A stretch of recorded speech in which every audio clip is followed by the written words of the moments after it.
Welcome everyone to our webinar, Practical Advice for Caring Safely, the Ergonomics of Providing Care for a Frail Older Adult, presented by the Fall Prevention Community of Practice. My name is Lindsay Toth, and I am a project coordinator at the Ontario Neurotrauma Foundation, or ONF. ONF sponsors LOOP and the Fall Prevention Community of Practice. Marguerite Thomas also joins us on the line. Marguerite is the coordinator of the Fall Prevention Community of Practice and will be assisting with the webinar technology. Before we begin, I'm going to give you a quick rundown on the Level 3 web meeting system. This webinar technology consists of two parts. The audio is provided through a telephone conference line. The visuals are provided through a web platform. The phone number for the conference line and the link for the web platform were sent to you by email after you registered for the webinar with Level 3. If you have questions about the technology at any time during this presentation, please type them into the chat box located on the left-hand side of your screen. Alternatively, you can email lindsay@onf.org. We will work with you to resolve technical issues as soon as possible. This webinar will contain opportunities for participation. There will be online polls, which you answer right on your screen, and opportunities for questions throughout. If you have questions about the topic during the presentation, please type them into the chat box. We will take questions as they come in. If you would prefer to ask your question over the phone, please use the raise your hand icon. When we call on you, you may unmute your line by dialing *7. When you are finished, we ask that you please dial *6 to remute your line. Okay. So I'll put those instructions on the screen now. go further with Please that. keep yourself muted until then. I think she can go further with the other thing too. You think so? I'm sorry, we have someone who's unmuted their phone line, so just dial *6. We're getting a little bit of background noise. Perfect. I would now like to introduce our presenter for today, Emily King. Emily is a PhD candidate at the University of Toronto and Toronto Rehabilitation Institute, University Health Network. Emily, you may unmute your line now and take it away. Thank you. So, welcome and thank you everybody for calling in. I thought to start I would give you a little bit of my background and my interests so you know where I'm coming from on this. And then I'd like to learn a bit about you. So, I started off thinking I wanted to be an engineer. I've got a degree in mechanical engineering with a biomechanics option. I wanted more of a human focus in what I'm doing. So I did a master's in really understanding falls and fall prevention. Why do falls happen more as we get older, and how can they be prevented? And then for my PhD, I shifted to really looking at home care. I characterize it as helping people to live well in their own homes for as long as possible, as independently as possible, without hurting their caregivers. And I'm interested in doing this through research, through education, and through product design. And I feel it necessary to offer the disclaimer right at the bottom of the screen there that I'm not a clinician. So people have sometimes asked me questions about scope of practice, and I'm not a clinician. So bear that in mind. But that said, I think that through my study of how caregivers provide care at home, how people are able to remain independent at home, and where the ergonomic risks for caregivers and care recipients lie, I'd like to share how I think about that problem and how I think about developing solutions to that. So I'd like to learn a bit about you too, though. So the first poll that we have is, are you a family caregiver? So please enter in now. I know some people self-identified as family caregivers in the initial sign-up, but we know that about 1/3 of adults are family caregivers at the moment, and so I suspect there are more of you. I'm seeing about 17% right now. Give another second for people. 18%. 17 again. All right, so about 1 in 5 of you on the line are family caregivers. And in terms of other roles, are you a clinician? Are you an educator, a researcher, a policymaker? Maybe none of the above?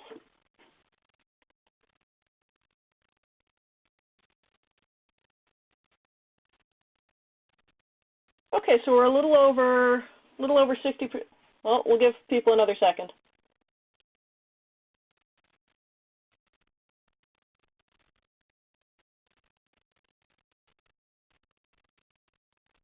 And if it's a none of the above and you'd like to let me know more details about that, please feel free to enter something in the chat box.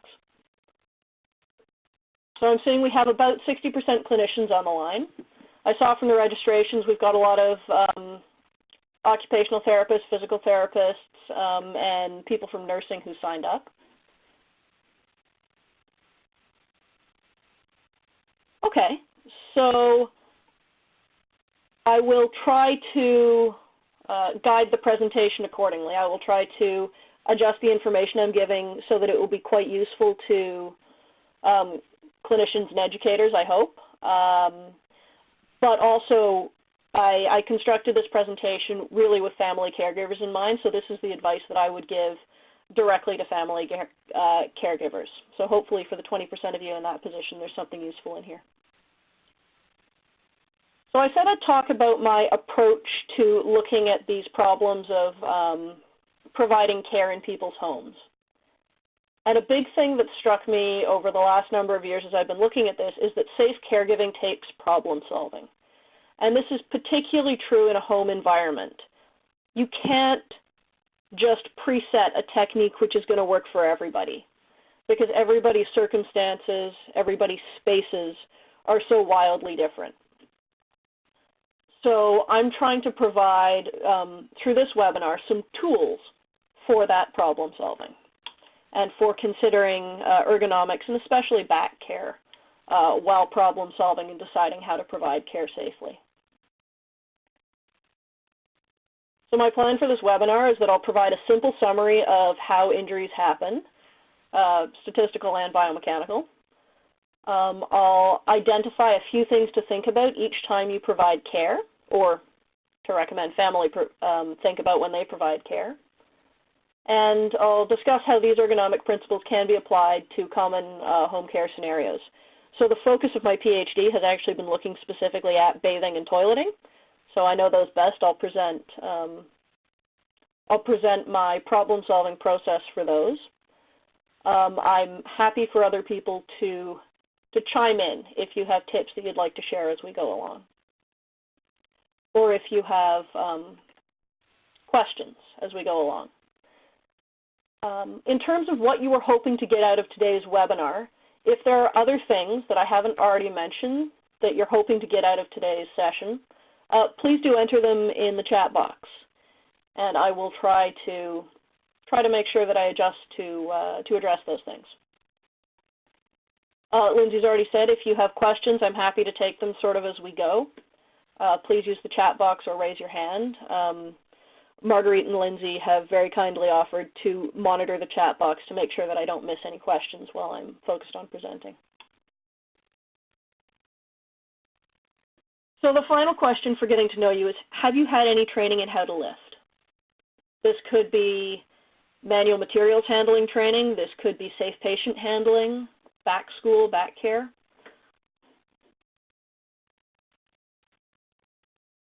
Okay, so over half of you have had about half of you have had quite a bit of training. Just over a third of you have had some, and there are some people on the line who've had not very much or not very recently. Okay, so hopefully for those of you who have had lots, the first section isn't too dull. And for those of you for whom it was a long time ago, I hope this is a good refresher. And I'll try to include enough information that for those of you who've had no training, this will get you up to speed quickly. Please let us know through the chat box if you have questions. So, how do injuries happen? There are two types of injury that I tend to think of.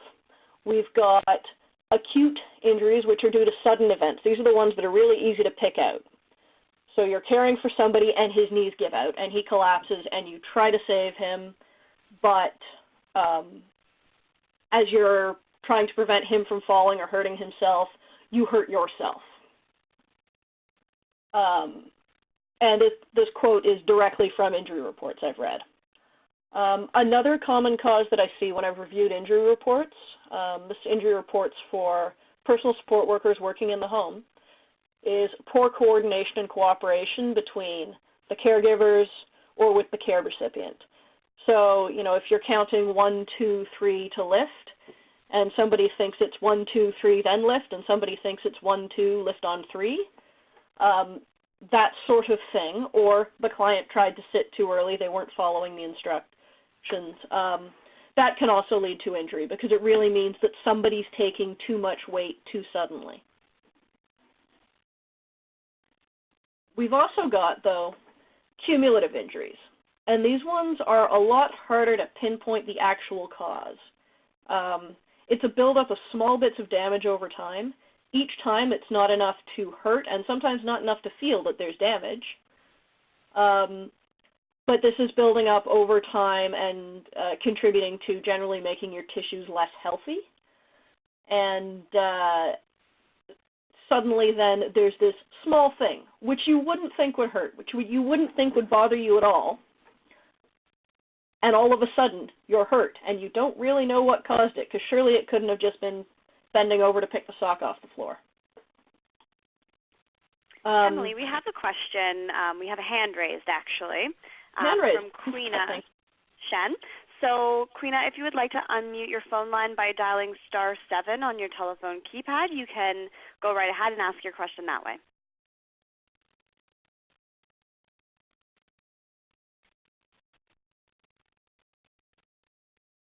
All right. Maybe they don't have a question, so we'll just continue. Sorry about that. Okay, no problem. Queena, if you do have a question, we can pick it up anytime in the chat box if the hand raised isn't working for you.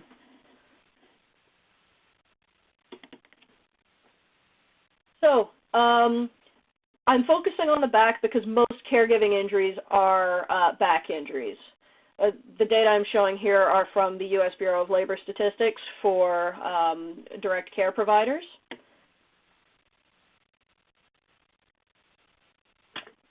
Sorry, I should note, next up's the shoulder. So we're concerned about the back. We also have to keep the shoulder in mind because that's the next most frequently injured body part. The event leading to an injury or illness for home health care workers, people who do it professionally, is usually overexertion. And that's going to be really the focus of my talk today. But I just want to say something about each of the other major items here. Slips, trips, and falls are another major issue. We know for visiting home care workers, a lot of those are related to wet, icy, and snowy surfaces. Most of them are in the winter. Mostly it's an ice problem. At Toronto Rehab, we are working on that in that we're working on better shoe soles. And that was the subject of the website ratemytreads.com, which got a certain amount of press at the beginning of the year. It's a website you can go to find out what winter boots will give you the best traction on ice. But for the other issues, oops, next slide. I just wanted to point you to the fact that we do have a number of other short, usually 15-minute webinar presentations recorded on the TRI Home and Community webpage that are specific to falls, fall prevention, specific causes of fall. So if that's a concern for you, if you're looking for more resources, please take a look at that website. We will be circulating some additional resources after the webinar session, and this website will be there, so don't worry about writing it down. Violence is another cause of injury to paid caregivers. Often this is related to dementia and responsive behaviors. If this is something that you're looking for supports with, I know if you're in Ontario, Behavioral Supports Ontario is available. And the Alzheimer's Society of Canada also has resources to help cope with responsive behaviors, which are a leading source of violence towards caregivers. Unfortunately, I'm having to give you statistics from professional caregivers since we don't have good stats on family caregivers in most cases. It's not tracked like occupational injuries would be. So this is the best we have to go on for the moment, but we do know that violence can be an issue with family as well. I'd also like to point you to, not listed here as a direct cause of injury, but something that increases people's risk of injury and illness is stress. If you or people you know are having difficulties managing caregiver stress, including just difficulties finding resources that you need, the University Health Network has resources for patients and families that include an excellent booklet, just pictured here, that's available from this website, and that link will be in the links that we circulate later as well. So that has a very large list of helpful resources.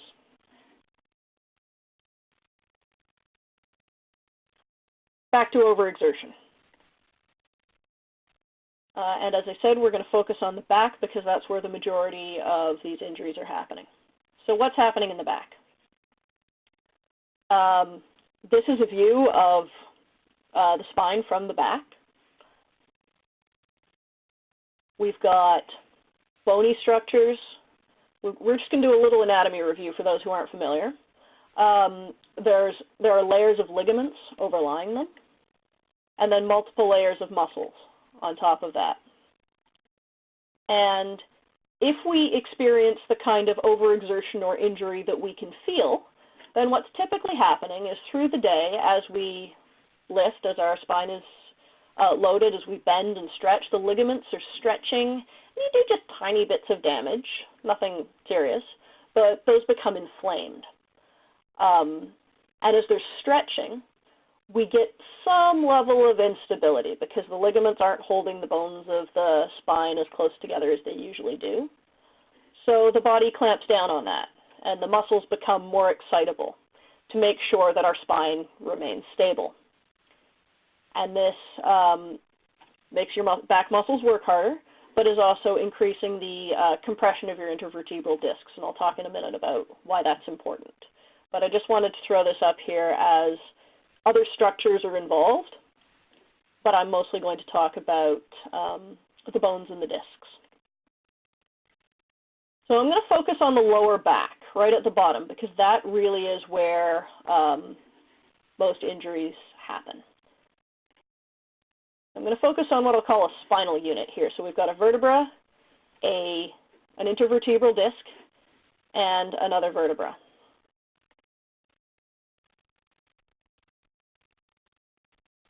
And what happens if we've got a happy, healthy, functioning spinal unit is that the way the discs receive nutrients is really through water being squished in and out of them through the vertebral end plate, the bits at the top and bottom of the end plate. And that's all well and good. When we overload that structure, when there's too much compression on it, something that happens is that you start to get just tiny little micro tears in the top and bottom end plates. And everyone has these. It's normal to have some. But if you're overloading your spine really frequently, you're building up a lot of these little bits of damage. And so the body heals them. They scar over. But as we know from other experiences, scars aren't quite as good as the tissue that they replace. So eventually you get to a point where instead of this happy, healthy nutrient flow, you get a situation where the disc is not being properly nourished. The flow of water and everything it's carrying with it through the disc is compromised. And so that's leading to your disc just not being able to be nourished and to heal as well as it would normally. So how do we avoid these little micro tears in the disc? Well, we avoid routinely exposing our spine to too much compression. And for occupational applications, the standard guideline issued by NIOSH, the National Institution for Occupational Safety and Health in the U.S., sets a low back compression force safety limit of 3,400 newtons or about 760 pounds of compression on the spine. Please don't confuse that with how much you can lift. We'll get to that in a moment. But this is a limit that protects the vast majority of workers. But unfortunately, one of the things that we know is that there are physiological differences between male and female spines, and typically female spines can't support quite as much weight as male spines. Studies that have investigated this in detail have found that it's about 2/3 of the weight that a female spine can support safely. Of course, this is sort of population average. Everybody's different. Some women's spines are stronger than some men's spines, that sort of thing. But given that something like 60% of family caregivers are female, and many of them are older, and spinal compression tolerance tends to decrease with age as well, we have to keep in mind that the numerical limits I'm going to talk about are for a healthy working population and maybe lower for some of the family caregivers who we see. Okay, so I said don't confuse that with how much we can lift, because we certainly shouldn't be lifting 760 pounds. So to look at why, we need to think about, we've got a person here holding a load. It's a box for now. It could be a person. And the spine acts a lot like an unbalanced teeter-totter with a pivot point right here at that L4, L5 vertebra, which is around where the injuries normally happen, right in the low back there. And you see it's very unbalanced. There's only a tiny bit of teeter-totter sticking out this end, but there's a whole lot of moment arm out here. So we know that if you're lifting something, you've got, whatever the load of that thing is, but you've also got your upper body is hanging out on this side of the teeter-totter, the long side of the teeter-totter. The only thing holding that teeter-totter upright on the other end is your back muscles. Back muscles pulling really, really, really hard to keep you upright. So to give you an example of scale, if you're about 160 pounds, your torso is about 80 pounds. If you're holding something that's 20 pounds out at arm's reach, your muscles are exerting 600 pounds of force just to keep you upright, to keep you in balance.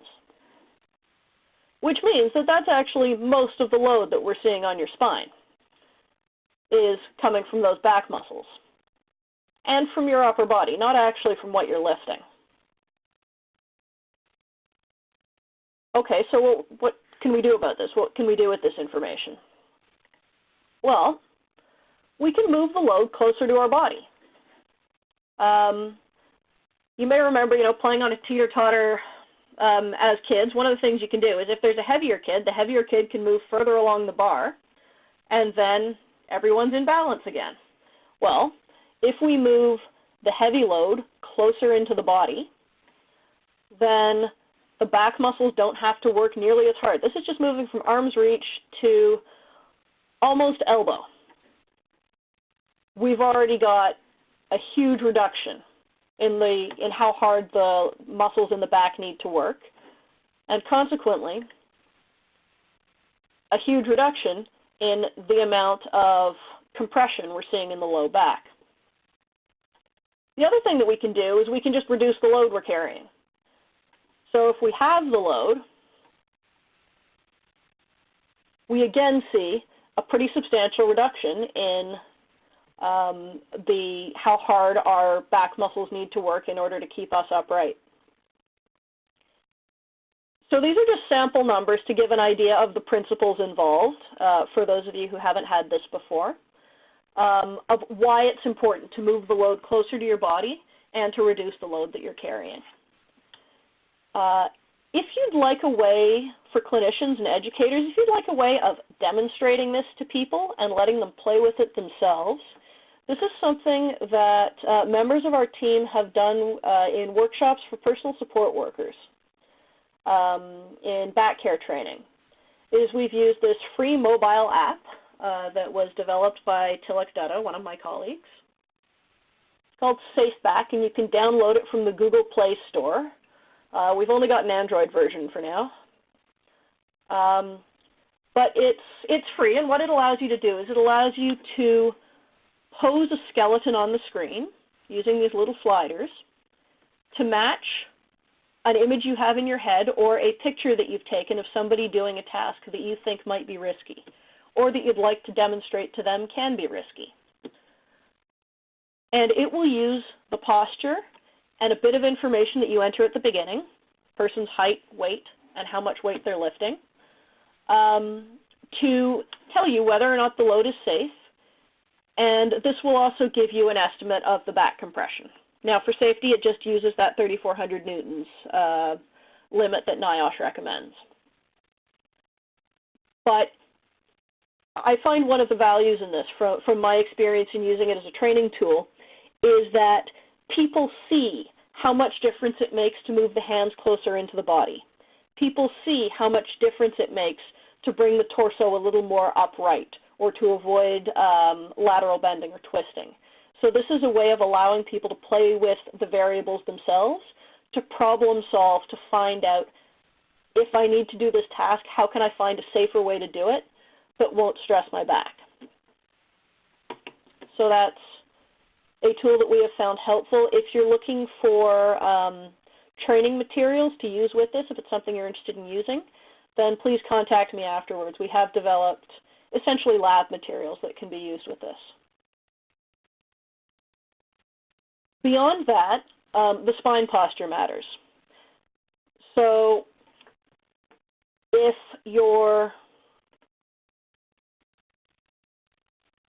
you've got a curve in your lower back, like the one shown here, if your back is rounded, then if we look at the spine here, the bones aren't connecting to each other at the back. They're not locked into each other. So all of the weight of that your spine is supporting is having to go through the discs, which is putting the discs at greater risk of injury. If you can keep the curve in your lower back like this, which we think about as sticking your bum out, because if you stick your bum out, the curve normally follows, then these little bones are locked, the joints are locked together, the facet joints are locked, and the bones can share the load of the spine. And they're taking now about a third of the load that's being transmitted by the spine, or by the spine. And so that's one way that we can reduce the load on our discs, just by checking posture before we stand up. Now, this only reduces the load. This doesn't mean that any lift is safe, but it's one thing that we can do to help to protect ourselves, and sometimes it's something that we can do when we don't have any other options. Another way to encourage people to think about safe areas for loads is the notion of a safety zone that goes from sort of mid-thigh up to the shoulder and from about the elbows out to the wrists, if you see in this position here where the arms are hanging by the side. So it goes sort of about out to elbow level if your arms are straight in front of you. And generally, if you're lifting things in that zone, it is safer than lifting them outside that zone. It's what you should be targeting. So you should be getting your body that close to the person or other load that you're moving.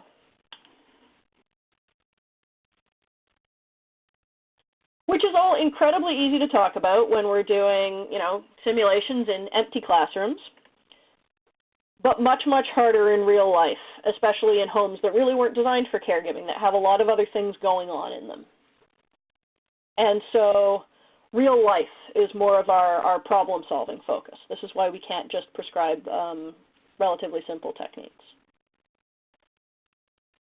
So that was all I had in mind for a simple summary of how injuries are happening. At this point, does anybody have any questions, anything you'd like me to go over again before I move on? Not seeing anything. Okay. So the next is identify things to think about each time you provide care.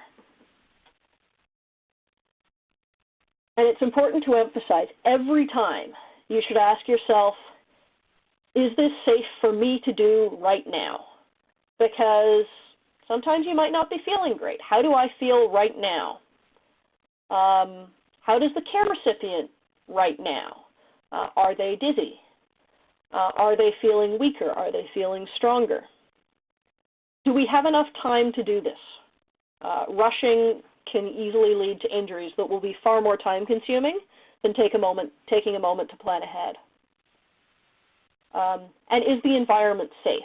Do you have enough space to move, space to use the technique you're going to use? Are there trip hazards? If you're in a bathroom, is the floor dry? And make sure you plan ahead and have everything you need set up while the care recipient is still in a safe, stable place. When I was looking at how baths are assisted with, how baths are provided to a frail older adult, one of the things that I observed is that some of the risky situations happened when people didn't think through ahead of time, got flustered, and had to leave somebody in an unstable position while they went to fetch something.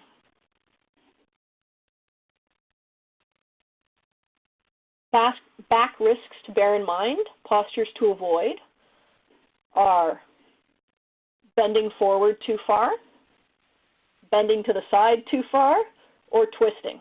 Generally, it's better if you can keep your body in what we call a relatively neutral position, so without being flexed, laterally bent, or twisted. Also, carrying too much weight. So the patient handling guideline that gives the most latitude says don't lift more than about 35 pounds or 16 kilograms. And a lot of people will say, well, that's still not very much. A leg can weigh more than that. But given that, people don't come with convenient handles for lifting, and there can be unpredictable movements and other factors associated with just moving another living person, more than about 35 pounds is too much weight. So as I said, body parts can be heavy, especially the legs. I'm sorry, I keep switching between pounds and kilograms here. It's based on what people tend to think in for this thing.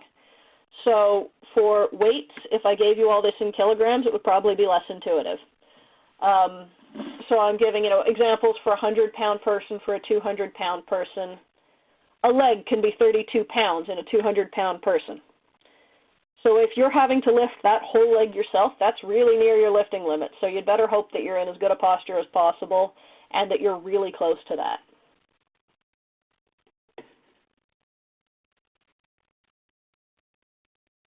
And other general tips to keep in mind that you're probably familiar with, but make sure that you have a stable stance before you start any lift. Keep your feet apart, preferably one foot in front of the other, and keep your knees slightly bent. This gives you the best chance of responding successfully if something unexpected happens. And you should also try to move in the same direction as the care recipient, not just be, for example, pulling them towards you.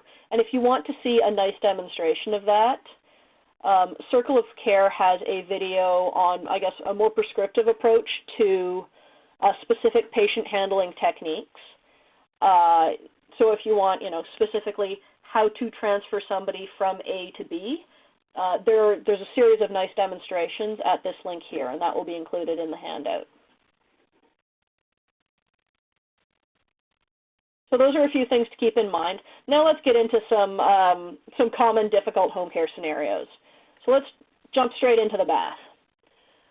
This is a typical home bathroom. This is the geometry I normally talk about because this is pretty much the most common home bathroom geometry. I know there are others. I know that especially in, for example, downtown Toronto, there are a lot of very small, very makeshift kind of bathrooms where, houses have grown up not necessarily being designed to hold all of these facilities and give everyone space to move. But this is one case we can talk about, and hopefully we talk in general enough principles that you'll be able to adapt it to your circumstance. So in this, we're going to talk about what to watch for in this environment, safe techniques for ideal conditions, some tools and techniques for coping with reality, and alternatives. One of the things that you need to keep in mind is that there may come a time when it's not safe to bathe or later toilet in the bathroom, and that it may be necessary to consider other options. I'm not going to go into those in detail at the moment, but if you reach that point, I'm a huge fan of call an occupational therapist. They're really good at helping you to work out the alternatives. Oh, sorry, something got backwards. We're going to talk about toilets first instead of bathing. We'll get to bathing in a moment. When you got to go, you got to go. So if you're helping somebody to use the toilet, what's hardest? The basic procedure is you help them to line up, you help them to undress, to sit on the toilet, give them a chance to go, help to provide hygienic care if necessary, then assist them to stand and replace their pants. I did a study where I looked at the processes used by practicing personal support workers to do this with a frail older adult. And so I'm going to share with you some things I learned from assessing the techniques they were using and looking at the techniques that put them at greater or lesser risk. The first thing for clothing management is lower only as far as you need to. Some clothes will always fall all the way to the floor, but at other times it's not necessary to move them beyond the knees, and it saves you unnecessary bending. It saves you having to go and fiddle around with things at floor level if you've left the pants a little higher. Plan your access route to minimize bending. Some people were having to, because this client was reliant on a walker and used that as her primary source of stability. Some people were bending over the walker, and that seemed to increase the amount of extreme flexion that they were exposed to. So plan your access route and bend at the knees if you can. Now I know that for some people squatting is not an option or kneeling is not an option. It depends on the care provider's personal health, flexibility, strength, that sort of thing. But bending at the knees is a good way of avoid bending the back. Another way of getting lower. Now for providing hygienic care, this was actually responsible for a lot of the severe bending that I saw, was assisting with wiping the bum. This, depending on how it's done, it can cause instability for the care recipient. It also requires sustained awkward postures from the caregiver. Even the people who assisted the client while she was standing up were still assuming fairly awkward postures to do so. Certainly the people who were guarding the client's stability a little more by keeping her on the toilet, they were bending over the vanity, or they were trying to find space to stand in one side of the bathtub. So I have two things to say about that. And one is that if you can provide space for a caregiver to access beside the toilet, then that is helpful. Providing a little more space to move. In this scenario, that would involve moving the vanity probably a foot towards the door. This bathroom would actually have space for that adaptation. Some do, some don't. The other one is bidet seats. We can automate this problem. Bidet seats are readily available. They're $200 to $300, which is affordable for some, not for others. They support independence. They support independence because individuals are no longer having to ask family members to provide that sort of intimate care for them, which we know is one of the things that can be distressing, both for family members and for the individual receiving care. We know that challenges around toileting and continence are one of the things that tend to push people towards institutionalization because they're not really comfortable with this, or it's too distressing to manage. Bidet seats work, and they're available.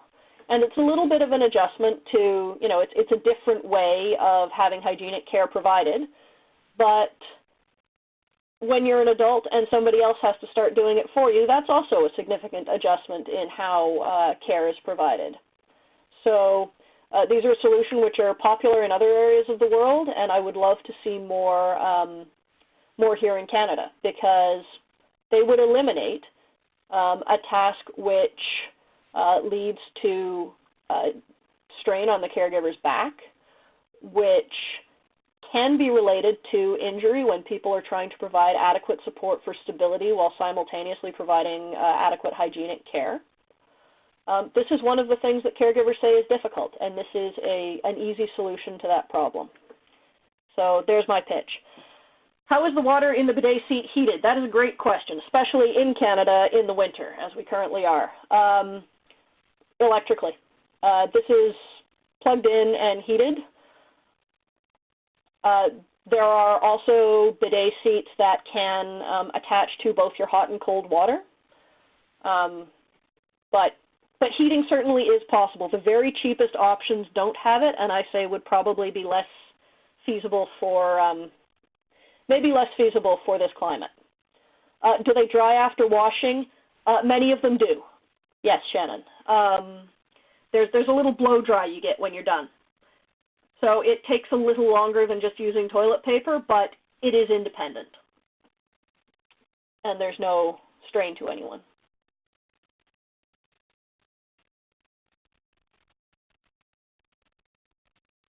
Sorry, Catherine's asking, people still need to dry themselves. How is that handled? Is the blow dry part of the seat? So yes, essentially the same question as Shannon. You can get a wash and blow dry from the seat. And for people who may be concerned about their shoulders and reaching backwards, a lot of these come with remote controls for operating that as well.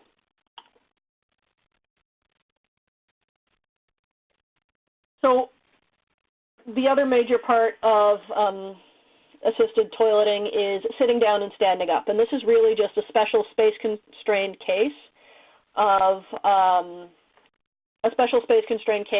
sit-to-stand transfer. Sorry, before we get there, I see if patients have difficulty with peri-care, they can use a hygiene wand. Yeah, that's another option. Yeah, if they can reach back and if that's a better option for them. So yeah, special case of sit-to-stand we're looking at here, and it's a special space-constrained case.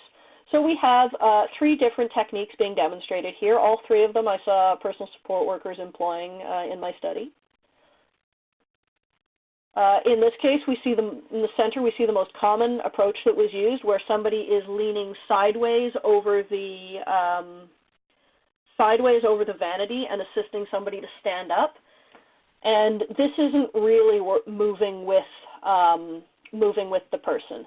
This is reaching in and using the upper body to try to lever them up. And so I have concerns about this technique. What we see on the left here is an attempt to adapt really the most commonly recommended technique for a sit-to-stand, where you position yourself standing beside the care recipient. You provide some support for their hand and a hand behind their hip. And on the count of 3, you help them to guide them upwards. And this is actually quite a good technique if you have space to use it. Unfortunately, in this case, space was very constrained, and so the care provider couldn't get her hips aligned as well as we would like. However, this is another way to assist somebody to stand up, and it may be feasible if you have more space around the toilet. There's also the front approach that you can see here, and I won't try to teach this approach by any means in this circumstance, but what this allows you to essentially block the care recipient's knees in place and then rock backwards with them and pull them up towards you. One thing you do see in this situation is that if there's any instability, the care recipient is entirely reliant on the care provider. So there's no other sources of stability apart from those 2 people in that case. Now, one of the things that we can look at is is there a way to reduce the load in this situation? So is there a way that we can enable the care recipient to provide more of the effort for getting them standing up? And there are a number of options available for toilet sit-to-stands that I'd just like to highlight briefly. One of the great things that you can do is you can raise the height that they're sitting from. So on the right-hand side of the slide here, you've got a raised toilet seat as one option, although those can sometimes be a little unstable depending on the style and the fit with the toilet. On the far right here, you also see something like the one developed by Jeff Fernie long before he was at Toronto Rehab, is Toilevator, also marketed as bottoms up. But the idea of having a toilet riser or even just a chair height toilet, something so that the toilet's higher up and ideally you have sort of the hips above the knees if you have difficulty standing up. But you can the arms can help too. So here are some good options. One of them is that you can install a transfer pole in front of the toilet or just off to the side of the toilet. This allows the person to lean forward and then provide some support for stability as they pull themselves further up. I like this in that it means you're moving towards something stable. One of the things that can freak people out about standing up using just armrests, they're great in that you can push yourself up if you have the shoulder strength to do that. Often they're not quite far enough forward to give you as much support as you'd like. But one of the things that can freak people out is that you stand up, but then you have to move forward, sort of into empty space.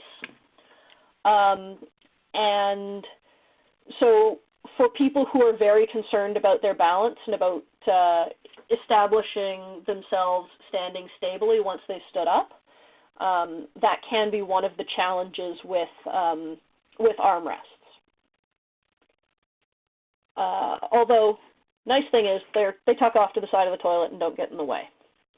The walker is what I ended up using in my study because it allowed somebody to move towards something relatively stable and also provided the other mobility support through the bathroom. Selection of device, though, is of course best done in consultation with an occupational therapist. And before I move on, I see I've got a question. Marguerite Thomas is asking, what is a hygiene wand? I think I would describe it as a portable shower head for the toilet. So it provides you with a way of giving yourself, I guess, cleaning behind you without having to reach all the way behind you. But available at many assistive device stores. And retrofittable. I don't know, and maybe one of the clinicians on the line would be able to answer that, whether the hygiene wands tend to heat the water. That's something I just don't know.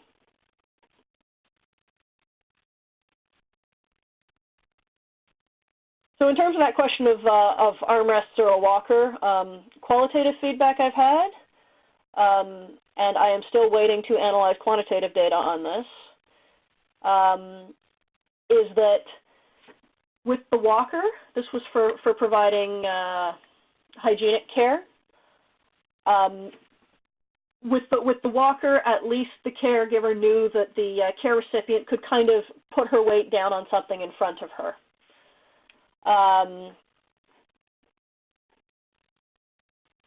And that, but then again, the armrest, and a concern with the armrest, if there's a caregiver involved, is that the armrests can make it harder for the caregiver to get their body close to the individual.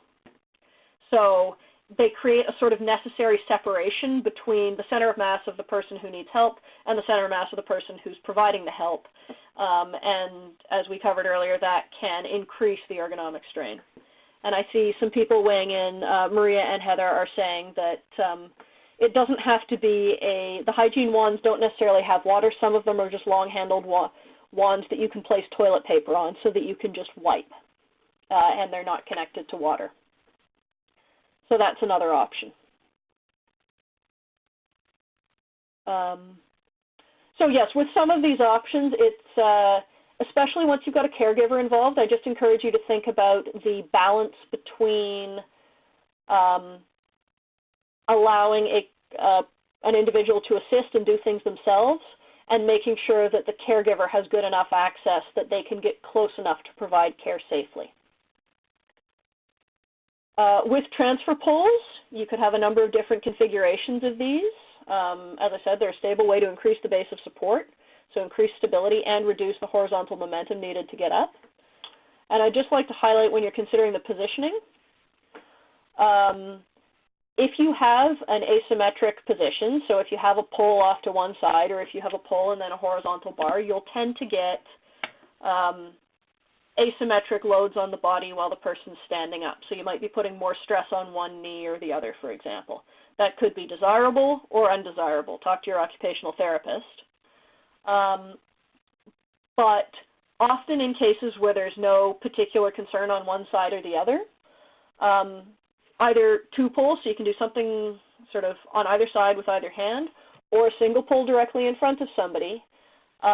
Positioning them relatively close to somebody is more helpful than positioning them further away.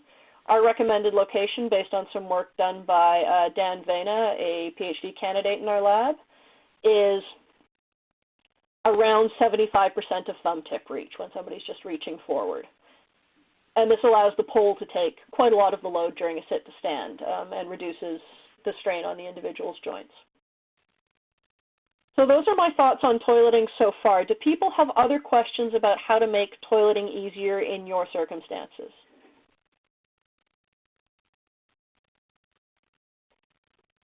I don't see anything coming in right now.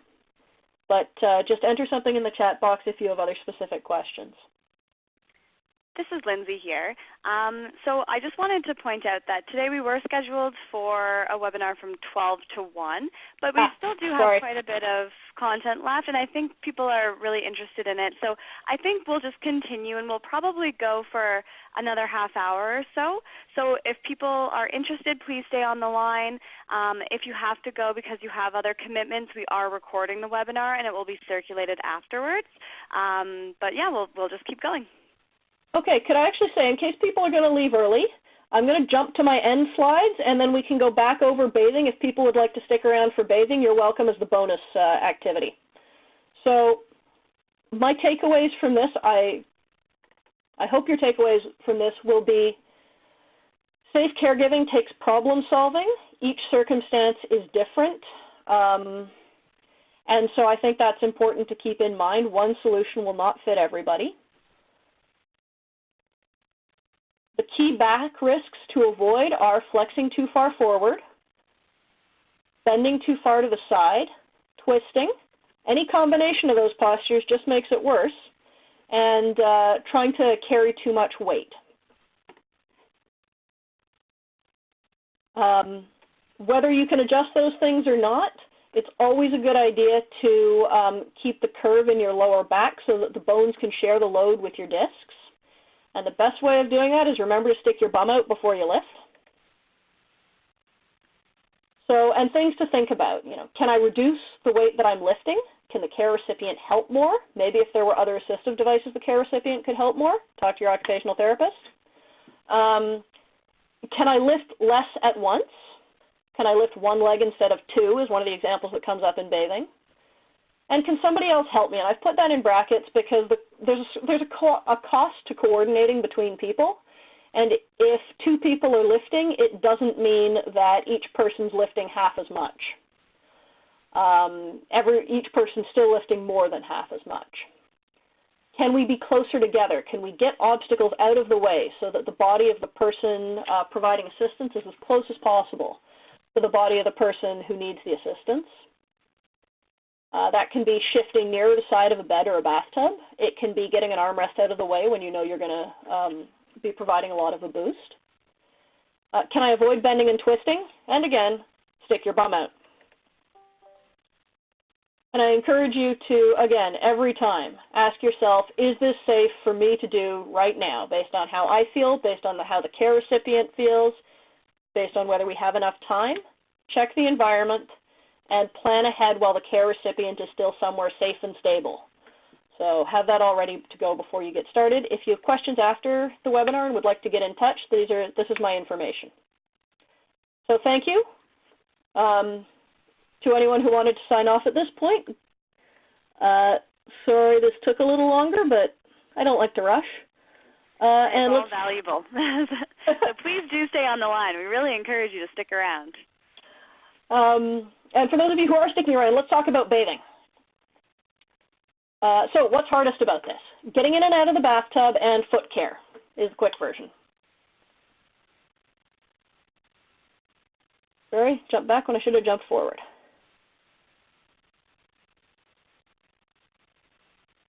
Many people avoid grab bars. People go to great lengths to avoid grab bars. They grab the wall, they grab soap dishes. Less than a quarter of older adults in the community have grab bars, and everybody says, I'll install one when I'm ready. But you're almost 4 times more likely to fall with no bars than with grab bars. And the grab bars help caregivers too. So saying, you know, I'll get my daughter to help me instead of installing a grab bar, that's not a complete solution. What I would say, what I would urge all of you, is install one at home now. Encourage people to install one before they need them. Because if it's there, you'll tend to use it. Sometimes it's just handy to have something to grab onto. It'll make your life easier, even if you don't need it. And more importantly than that, it will help to destigmatize grab bars. And I like to say this especially to people who are healthy older adults who clearly don't need it yet, but whose friends might have started to need it.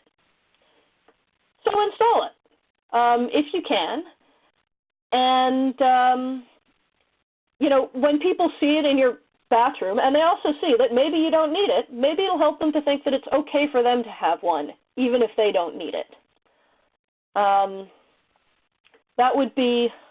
That's one thing that you can do, if not for yourself, then for the people who will see your bathroom.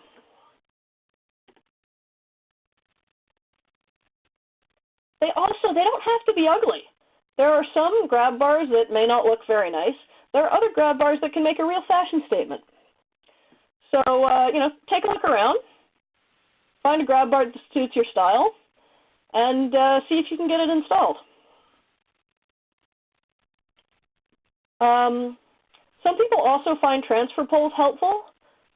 Some don't. We've had sort of mixed responses to that. But it is a definitely very removable solution.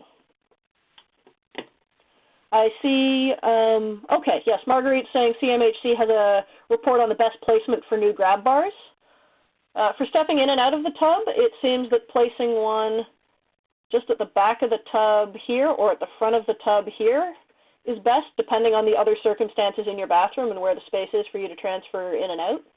Having one on the far wall can also help you during the bath, but won't be very helpful for getting in and out, is my capsule summary if you don't have time to look at that.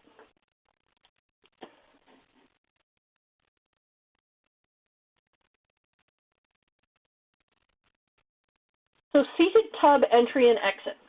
Grab bars are mostly if you're standing, but if there are any concerns with instability, if there are any concerns with lifting the legs over the edge of the tub, then sitting down before you get in and out is probably safer. I'm showing this using a bath transfer bench. Some people prefer to just use a bath board. But again, if stability is a concern, isn't it nicer to have a backrest if you can?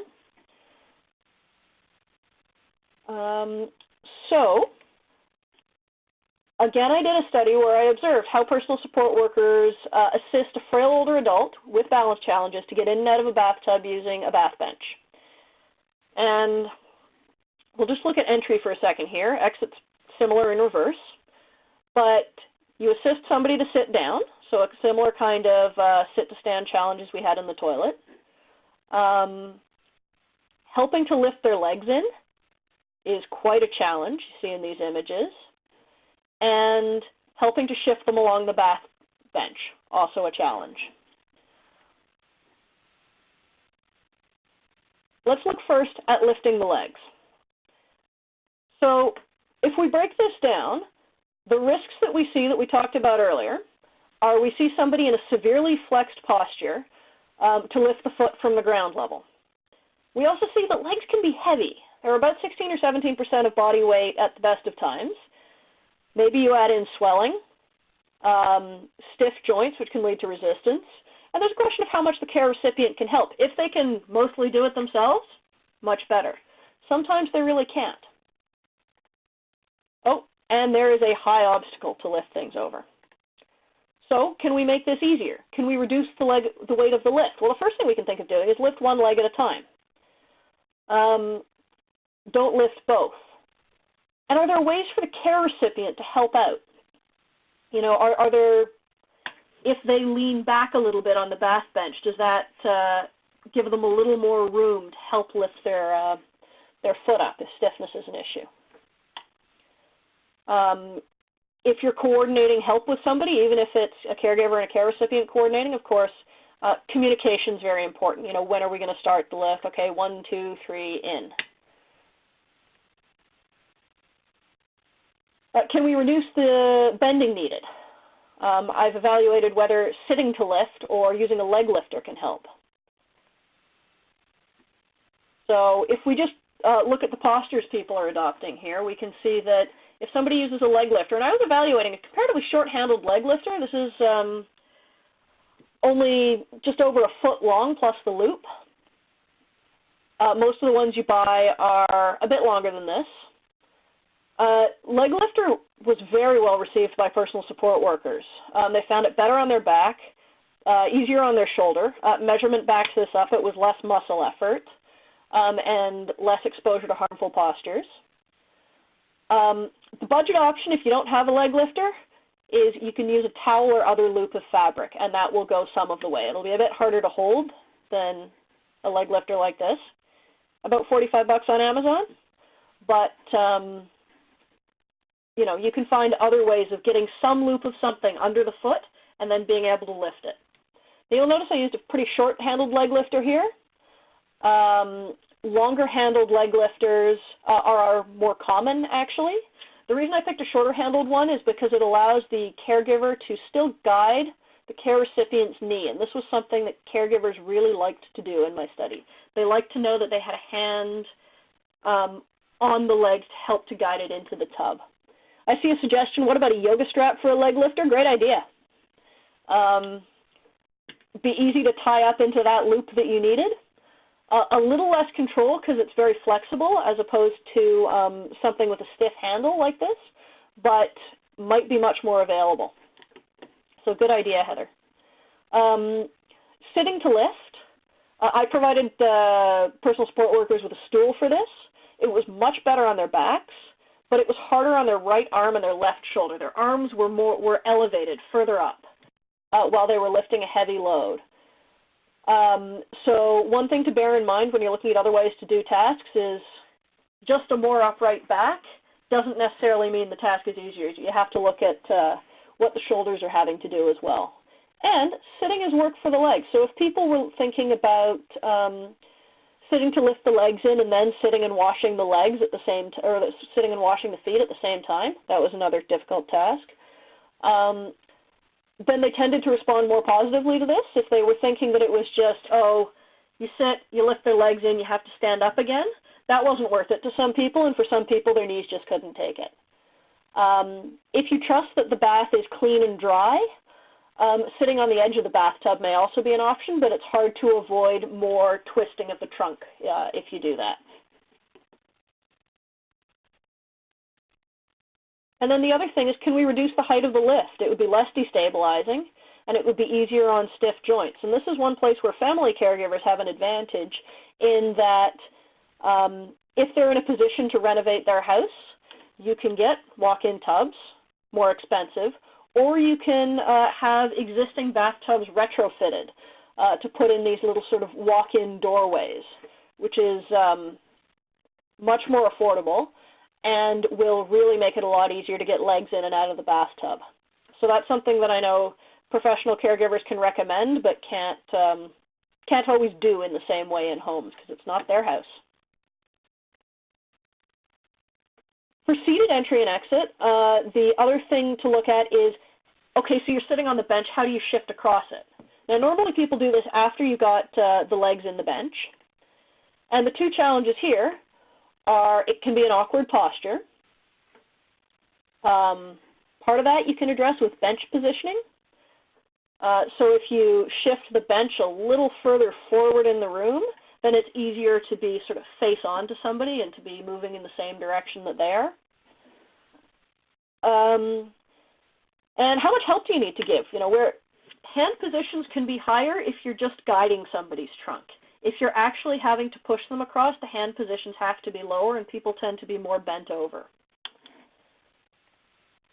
Which brings us to, you know, can we reduce the force needed and how much can the care recipients do themselves? Something I observed with the personal support workers in my study is that some of them always encouraged the client to do as much shifting as possible and spent a lot of time sort of coaching them to do that more. And so they were able to maintain more upright postures and not push as much of a load, you know, by encouraging the client and reminding the client to continue to help out. If that's not an option or not enough, there are friction-reducing benches available. So you can get this sliding, rotating bath bench is something I evaluated. And unfortunately, the catch locations are a little awkward to let it slide. They're located behind the seat here. But once it's unlocked, there are substantial reductions in the force required to slide. A little bit of pilot testing I did with the forces showed it was about 1/3 of the force to slide somebody into a bath bench using this compared to trying to shift them across a regular bath bench. So that's much easier on the back. Cheaper options, since not everybody can get this bench, if you're sliding somebody into the bench, then a garbage bag is a trick that some personal support workers told me about and that I evaluated. And the benefits are marginal, actually. It's better than nothing on a dry bench. So if you've got a dry bench and you don't want to get the bench wet before you shift a person into the tub, then having them sit on a garbage bag and using that as a slide sheet can help. A wet bench is also easier than a dry bench and actually offered about the same force reduction based on my pilot study, so that's not written in stone at the moment. But offered about the same force reduction as the garbage bag. So it's worth considering just hosing down the bench before somebody sits down.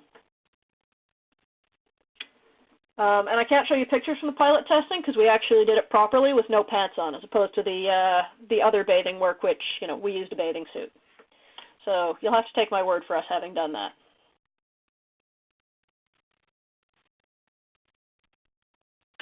Washing the feet and the lower legs. I said this was the other really hard part of a bath because people are almost invariably in this very stooped posture. This was the way all the personal support workers in my study were bent over like this for the entire duration of washing the feet. So if they were giving a good thorough foot wash and doing, you know, the kind of careful check they do for somebody with diabetes where it's like a foot care check as well, this could be quite a while. And there are ways to get nearer the feet. You can, you know, use knee pads or a pad to kneel beside the bath. You can use the stool beside the bath. You can try to sit on the edge of the bathtub. These were not always appealing to personal support workers who often felt that the houses they were going into, many of them aren't clean or they didn't know how clean they were, so they would be reluctant to rely on this. They just don't want to get that close to the floor. But for family caregivers who do have more control over the cleanliness of their environment, you know, getting your body down, not just stooping over, but actually sitting or kneeling while you're washing the feet is something that you can do to reduce the stress on your back. I also tried having somebody's feet washed outside the bathtub. Pretty much everybody felt that this was more bother than it was worth if you were already going to get somebody into a bathtub. So for what it's worth, if you're not getting somebody into a bathtub, you know, providing a basin and the stool might work, but for people who were going to get into a bathtub, they generally didn't like this idea. All right, and that's the rundown of bathing. So we've looked at how these ergonomic principles can be applied in two common difficult home care scenarios, bathing and toileting. If anybody would like to try to talk about how these principles might apply to other circumstances, we can do that. But of course, that can be difficult if you don't actually see a situation. So try to think about these principles as you are looking at the environments in which you're providing care. And for therapists who are, in community care and going into clients' homes, I know that there's not always a lot of funded time, and often, often practice is limited, unfortunately, to making sure people have the appropriate devices. And something I do hear from family caregivers is they wish they had a little more training in how to do transfers even once the devices are provided. So hopefully this will help you to provide them with some guidance on how to help their family members safely. So we'll go back to a quick run through of our wrap-up messages, which I've already done. Safe caregiving's problem solving. Avoid your bending. Check your back.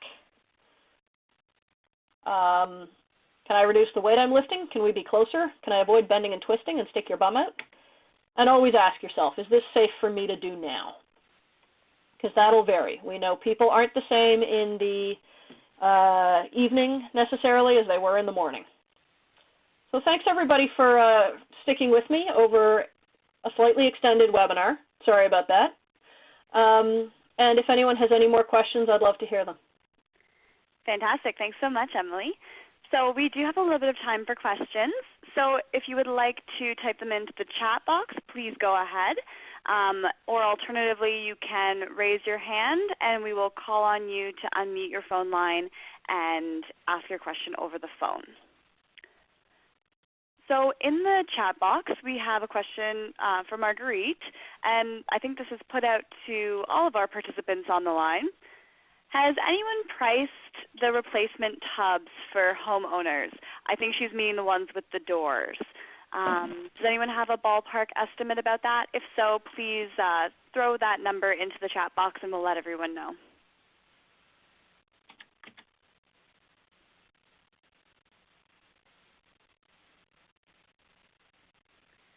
Now you can find a number of options if you Google that. It tends to be in the low thousands.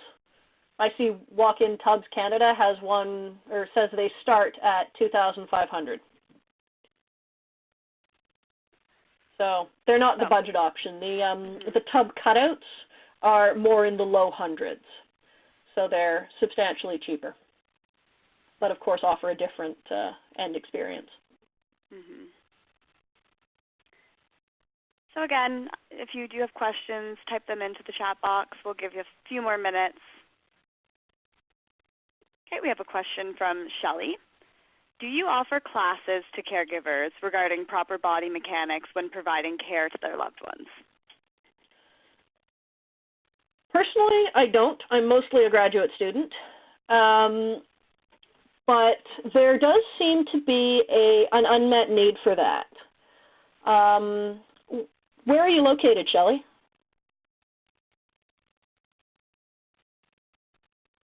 Because I know that, for example, the Mississauga region, the LHIN was actually offering body mechanics courses and help with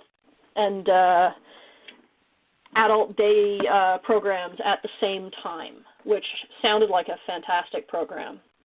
But you had to be in the Mississauga LHIN for that to be useful. So I think it depends on where you are. Now there are some guides online. That's never quite as much, but the resource materials I send out will include about a 40-minute video on specific transfer techniques that one home care agency put together. So there are some guides online. I know it's not the same. It's not the same as having your body mechanics checked by somebody knowledgeable.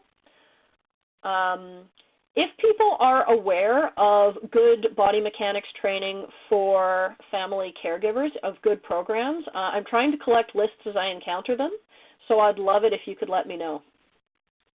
Fantastic. And I mean, sharing today's webinar, it is recorded, and that recording will be put up on YouTube and publicly accessible. That might be an option depending on who the caregiver is, if this is sort of within their realm of understanding and expertise. And I mean, now you are all more knowledgeable about the topic, so if there are any entrepreneurs out there, this might be a great opportunity. Okay, we have a number of questions that have come in through the chat box. So the first one I see is from Brenda asking, do you have an opinion on the raised toilet seats with the arms? I've heard that they're not safe. My opinion on those is that they are not always stable. So you have to be able to apply a downward force reliably and symmetrically, pretty much just beside or behind your body, in order for that to work out. Otherwise, if the force becomes asymmetrical, you could get that shifting. And if it's hard for you to provide that kind of force behind your body, then armrests are less of a good option anyway for supporting the sitting down. So they are not my favorite tool, but all of this is in the may work for some people category. I don't think it's as I don't think it will necessarily be a safe option for as many people. Shall I put it that way? Fair enough. So we have a comment from Angela from Red Deer, Alberta. In Alberta, they have safe lifts and transfers as part of their continuing care service standard for assisted living and long-term care. So that's interesting. And is that training offered to family as well, Angela? Her later comment said it's called Muscle Injury Prevention, MIP, offered by CCSA. And you may need to help us out with that last acronym, Angela, just for those of us who aren't familiar with the Alberta system. So we'll wait for that to come in. Okay. A question from Karen. Hi, Emily. Do you have an opinion on the use of a tub grip handrail? Sorry if you addressed this already. I didn't address tub grip handrails already. Tub grip handrails are they can only go up a certain distance from the side of the bathtub. If you make them too tall, then you're putting too much stress on the side of the bathtub. So they're fairly short. So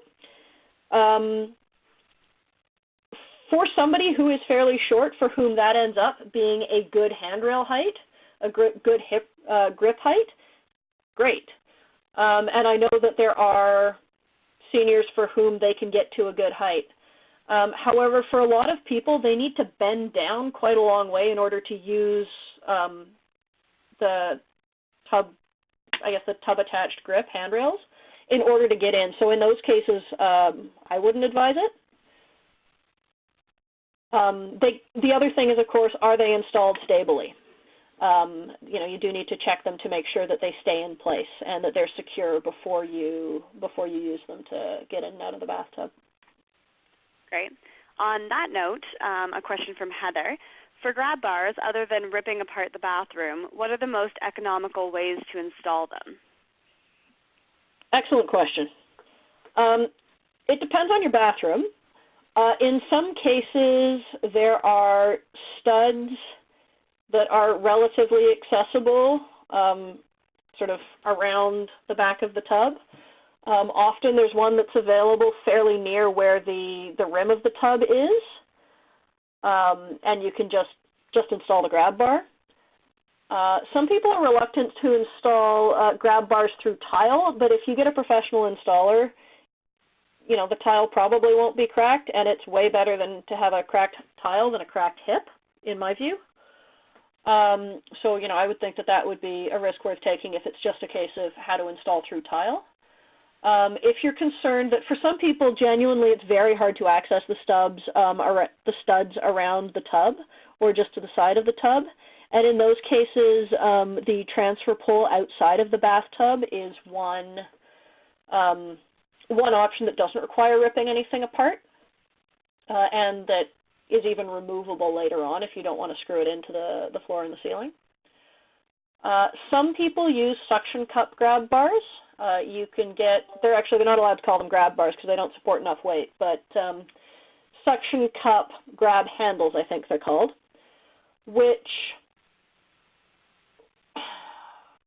you have to be careful about.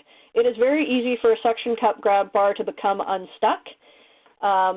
They don't support shear forces as well, so if you pull directly down on one that's attached to the wall, I tried pulling a little too directly down, and I ended up punching myself in the mouth with that. So, you know, you have to be careful around that. When there are really no other options, and when you check how well it's installed every time, I think there's still a place for them, but you have to be really careful about that, and they do have to be checked properly every time. Good. So those are a few comments on ways of installing that. Thanks, Emily. That's helpful. Okay, and one final comment here from August. I think this is sort of a nice wrap-up as well. Wouldn't it be wonderful if all new residential buildings could be built with all of these concepts in mind? Roll-in showers with no floor lip and room for tub chairs, toilets not up against vanities, and so on. That would be lovely. And we know, though, that we can't replace all of the housing stock quickly enough for everyone who needs it. So in the meantime, things that we're working on are, you know, are there ways to make it easier to move the vanity? You know, can we make like a little kit to make it easier to do that? And with the residential buildings, you know, we also think that it might be nice to have grab bars pre-installed. It would normalize them, and it would mean that they were already there. And it costs practically nothing to install a grab bar if you do it while you're building the bathroom. And as was alluded to earlier, it can involve a lot of ripping a bathroom apart if proper provisions were not in place to install grab bars beforehand. So Alison Novak's a scientist at Toronto Rehab who I spoke with previously on bathroom safety for a Loop webinar. And she's helping out with a code committee for the Canadian Building Code, which is currently examining whether it would be worth it to install grab bars off the bat when we install bathrooms. So yes, Emily, August, do you think we could circulate information about that group when we send the follow-up email? Great idea. Okay, fantastic. So if anyone is interested in this sort of policy aspect, and is that specific to Ontario or Canada? That would be a Canadian one. Okay. But it is a voluntary standard code, so actual adoption would require buy-in from provinces. Okay. Very good. So if anyone is interested in that, we will circulate the information and who to get in contact with to get involved. So I think that's all the time that we have for today. Thank you to everyone who stuck around and listened to the second part of the presentation. There was a lot of really useful information just for us in our daily lives as family caregivers, as practitioners and clinicians, things we can share with the caregivers of our clients. So thank you so much, Emily. Really, really useful information and super practical. So I hope it was practical. Thanks, everyone. Yeah. I'd also like to thank all of our participants for joining us and engaging in a great discussion. And if I could just ask that if you please do not close this window just yet. If you can wait until you've been redirected to the Level 3 lobby screen, then it's safe to close that window and a brief evaluation survey will launch in your web browser. We'd appreciate if you could take a couple minutes to provide some feedback so we can continue to provide high-quality webinars. For more information about the fall prevention community of practice, you can visit Loop at fallsloop.com. Loop is a free online communication platform for fall prevention practitioners. And again, that's fallsloop.com.